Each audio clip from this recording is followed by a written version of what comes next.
قال معل بن الفضل: كانوا يدعون الله 6 أشهر أن يبلغهم رمضان، ثم يدعونه ستا أن يتقبل منهم رمضان. قال يحيى بن كثير: كان من دعائهم: اللهم سلمني إلى رمضان وسلم لي رمضان وتسلمه مني متقبلا يا رب العالمين.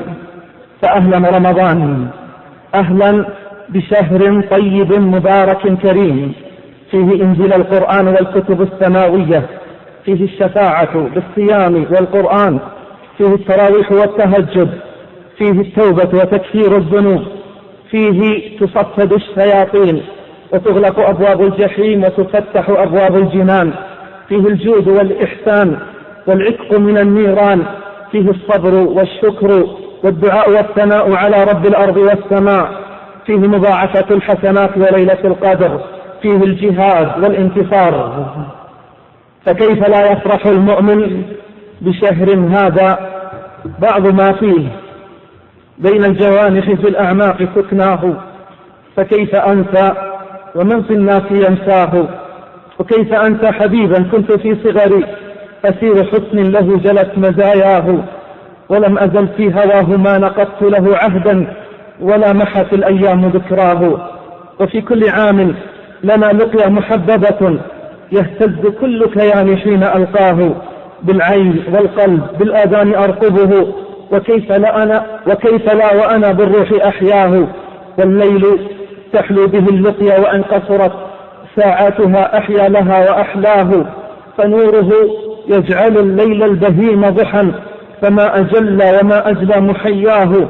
ألقاه شهرا ولكن في نهايته يمضي كطيف خيال قد لمحناه.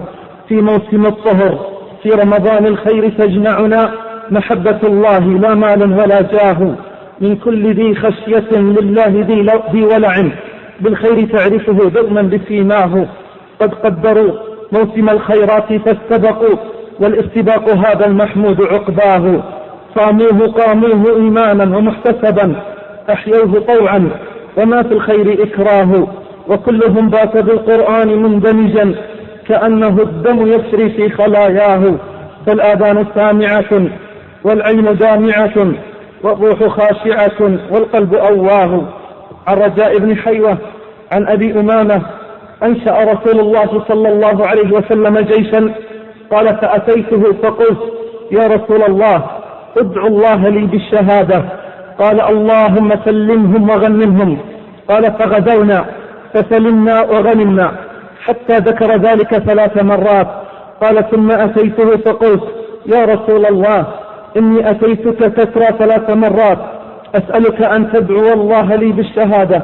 فقلت: اللهم سلمهم وغنمهم. فسلمنا وغنمنا يا رسول الله، فمرني بعمل أدخل به الجنة. فقال: عليك بالصوم فإنه لا مثل له. عليك بالصوم فإنه لا مثل له. كيف لا؟ والله يقول في الحديث القدسي: الصوم لي وأنا أجزي به.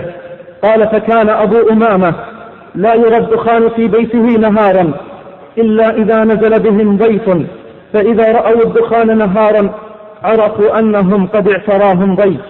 عباد الله، وليست الحكمة من الصيام أن يمنع الإنسان نفسه عن الطعام والشراب والنكاح، ولكن كما قال الله: كتب عليكم الصيام كما كتب على الذين من قبلكم لعلكم تتقون. وما أشار إليه النبي صلى الله عليه وسلم في قوله: من لم يدع قول الزور والعمل به والجهل فليس لله حاجة في أن يدع طعامه وشرابه. فرب صائم ليس له من صيامه إلا الجوع والعطش، ورب قائم ليس له من قيامه إلا التعب والنصب. فالمطلوب من الجميع تحقيق تقوى الله جل في علاه، تقوى الله الغاية المنشودة والذرة المفقودة، وهي وصية الله للأولين والآخرين.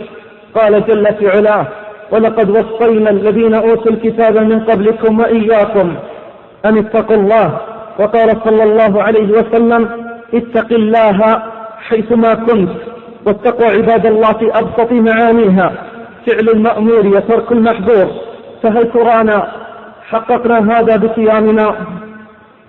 أم نحن ممن بالنهار يتقيه وبالليل يعصيه؟